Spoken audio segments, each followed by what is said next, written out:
There is no useless experience, as read by the author. Lesson 5. Take responsibility for the things that have gone wrong in your life. American author and success coach Hal Elrod said, "The moment you take responsibility for your life is the moment you can change anything in your life."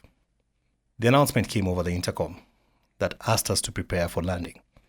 Around me, people were filling in immigration details on their cards and thinking about their luggage. I had no such challenges. I leaned back and looked outside. It seemed so dark, and the lights from the cars looked so little. The thought crossed my mind that this must be one of the reasons Africa was referred to as a dark continent.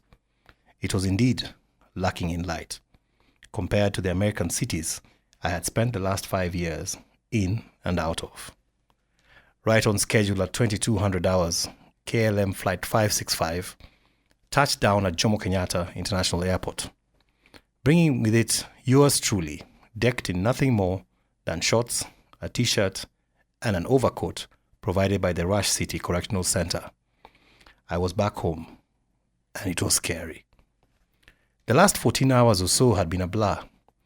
The American authorities had bundled me into the plane with a connection ticket in hand, and they hadn't even bothered to escort me. I had told them that I had no intention of returning, and neither could I have managed such a feat with no physical passport. My passport had been replaced by a letter whose copies were at the Schiphol Airport in Amsterdam and at the Jomo Kenyatta International Airport. At Schiphol, I had been met by the local airport police, who hadn't handcuffed me but had ensured that I had boarded the next flight to Nairobi. I spent my last $43 there, drinking a blend of whiskeys to calm my nerves. They didn't help.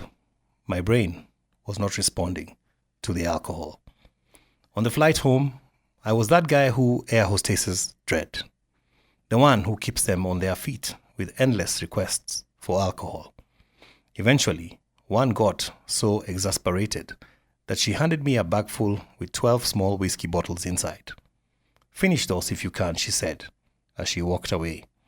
She had no idea who she was talking to, and I watched her look in horror as I gave her a bag full of clanging bottles while she was collecting trash. Immigration in Kenya didn't disturb me much. Only one guy quipping about how America was sending lots of guys back nowadays, and asking me why I even bothered going. "Ona sasa umerudi bila kitu. Now look, you have come back with nothing," he stated. It was a statement that would be said over and over again from different fora and is still used as a punchline, even in arguments with my siblings today. I walked out of the terminal, and there was Saddam and Mom. They looked much older and quite stressed out by the vagaries of life. I would later learn that they had been debating about whether I was really the one as I walked out. Apparently I was fat. Who knew? I had just come from a society where fat was 300 kilograms, and here I was, fat at a measly 120. We hugged, then prayed, and then we went to the car. All around us, people were pulling their luggage, while my parents and I walked to the parking lot with nothing in our hands. Mom asked if I would like to sit at the front. I declined. Dad gestured to the back seat. "Let him sit back there. That's where he can fit." And just like that, the fat jokes would begin and never end for the next season of my life. We drove straight to Eldoret, a whole 320-kilometer journey from the airport, and none of us slept. I told them the whole story of my time in America, and they listened. That night had one silver lining, that they listened. The next few months after my arrival were very traumatizing. I had frequent dreams about being in America and waking up in Eldoret. I clashed with my brothers who had been accustomed to being the men of the house and now had trouble yielding seniority to the American failure. I joined the church and suffered a lot of condemnation there. My story was everywhere. Any girl I would even just attempt to say hi to would be quickly pulled aside and told, "That's a guy who was deported." I was trending, and for all the wrong reasons. I just thank God social media hadn't taken off the way it has now, because I'd have had nowhere to lay my head. It was a blemish for which there was no reprieve. I tried getting jobs, but things were getting difficult, and even when I did, I quickly messed up. I drank a lot, suffered an anxiety disorder, got into a messy relationship, and ended up completely isolated. This cycle went on until 2011. By then, I had worked for a surveying firm, a local radio station, and an NGO, but had never shaken off the ghosts of my past and had never come to terms with myself. I was at my wit's end with how things were not working around me. A drinking buddy of mine suddenly went to rehab in that time and completely transformed himself, and wanted nothing more to do with those of us who were still addicted to the bottle. He sobered up and got his act together, even becoming an upstanding member of the society again. I was impressed. I wanted to feel the way he felt, and after wrestling with myself for another 2 weeks, I made a decision to go to rehab. So, after researching, in February 2011, I went to what was the most humbling rehabilitation center I have ever known.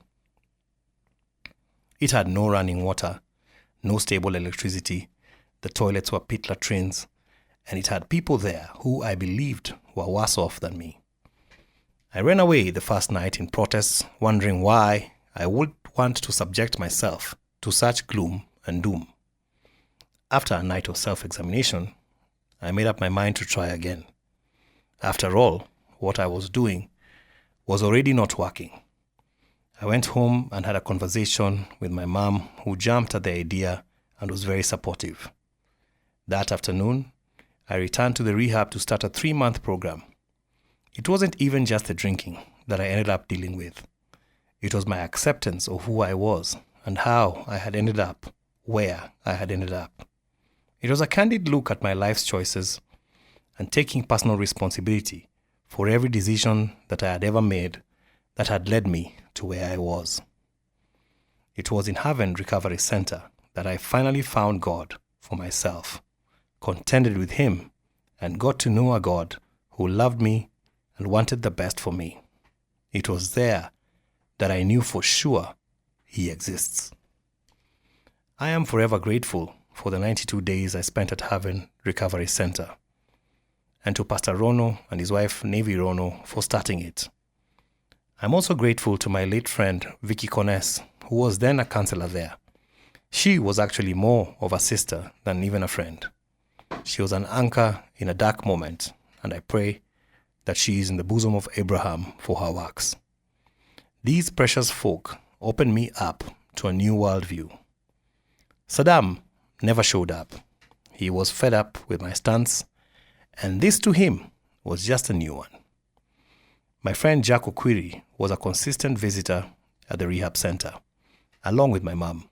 He supported me through and through and drove his souped-up Volkswagen through the muddy trails to bring me newspapers, which I loved. He also spent many a Sunday afternoon playing chess with me. Occasionally, he brought with him another friend, Musakali Juma, who was a great source of encouragement. I am grateful for friends like Musakali and Jack, and for a mother who still had the grace to see good in me. I pray that if you, my dear reader, are reading this and are in a similar situation, that you find a Haven and a supportive relative, as well as a Jack and a Musaks in your life. All this will help and greatly steer you to taking personal responsibility for your own life. If you do that honestly, then change is guaranteed. But you must start by taking personal stock, and no one can do that for you but you. Call yourself to a meeting and take responsibility for what has gone wrong in your life.